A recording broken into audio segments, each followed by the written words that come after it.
तमीज से बात करिए, मैं सीनियर हूँ आपका। और अब संदीप भैया छोटे नौकर लग रहे हैं।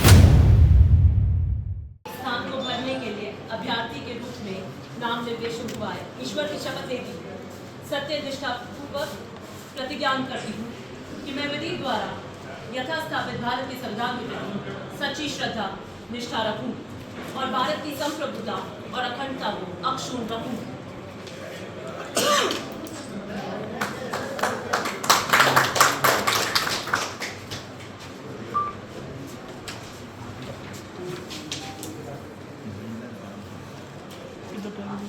स्थान को भरने के लिए अभ्यर्थी के रूप में नाम निर्देशन हुआ है। ईश्वर की शपथ लेती हूँ, सत्य निष्ठा पूर्वक प्रतिज्ञान करती हूँ कि मैं विधि द्वारा यथास्थापित भारत के संविधान के प्रति सच्ची श्रद्धा निष्ठा रखूँ और भारत की संप्रभुता और अखंडता को अक्षुण्ण रखूँ।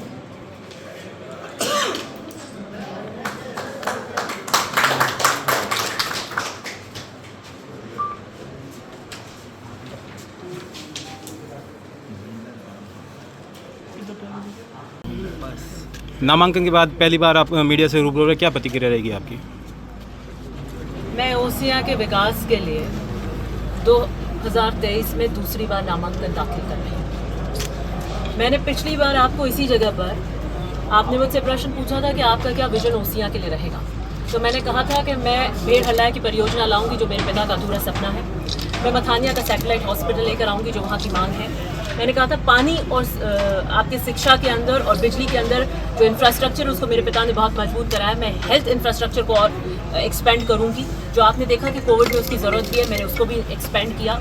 मैंने पानी की जो परियोजना थी उसको आगे किया और आप यहाँ से देख सकते हैं पीली टंकी जो आपको दिख रही है, जो एक मूल स्ट्रक्चर है आपको पेयजल के पानी का, वो मैंने 103 टंकियाँ बनवाई हैं। मतलब हर 18 दिन के ऊपर एक बड़ी पीली टंकी ओसिया के लिए।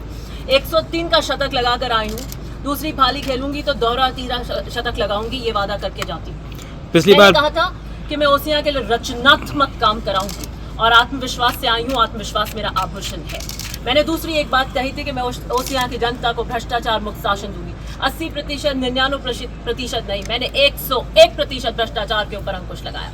मैंने एक वादा और किया था कि मैं जातिवाद से ऊपर उठकर गुंडा राज खत्म करूंगी और मैंने वो स्नेह ओसिया में बनाए रखा। मैंने कोई असामाजिक तत्व और भय का माहौल नहीं पनपने दिया। मैंने गुंडा राज पे अंकुश लगाया। तो मुझे लगता है मेरा काम बोलेगा और अपने काम के आधार के ऊपर मैं इस बार वोट मांगने आई हूँ। पिछली बार जब मैं आई थी मैंने जनता से अपील करी थी कि विकट परिस्थितियों में एक बेटी आई है, मैं इस रण में आपके लिए लड़ रही हूँ। मेरे दादा और पिता के किए कामों की पहचान से आप मुझे जानते हैं, लेकिन 5 साल बाद जब आऊंगी टंके की चोट पर अपने काम के आधार पर आपके बीच में आऊंगी, अपनी कार्यशैली के बीच में लेकर आपके बीच में आऊंगी और मैं बड़े आत्मविश्वास के साथ अपने कार्यशैली को लेकर आगे प्रचार करूंगी कांग्रेस के लिए। पिछली बार आपका बीजेपी और निर्दलीय के साथ त्रिकोणीय संघर्ष था, उसमें कहीं ना कहीं कांग्रेस को फायदा हो। इस बार क्या चुनौती रहेगी जब बीजेपी के साथ आपका आमना सामना रहेगा? आप मीडिया से हैं तो आप देख रहे हैं मैं चौतरफा चुनौती के लिए तैयार हूँ और मुझे नहीं लगता है कि मुझे सामने के किसी प्रतिद्वंदी को देखने की जरूरत है और यही कारण है कि मैं व्यक्तिगत आरोप नहीं लगाती।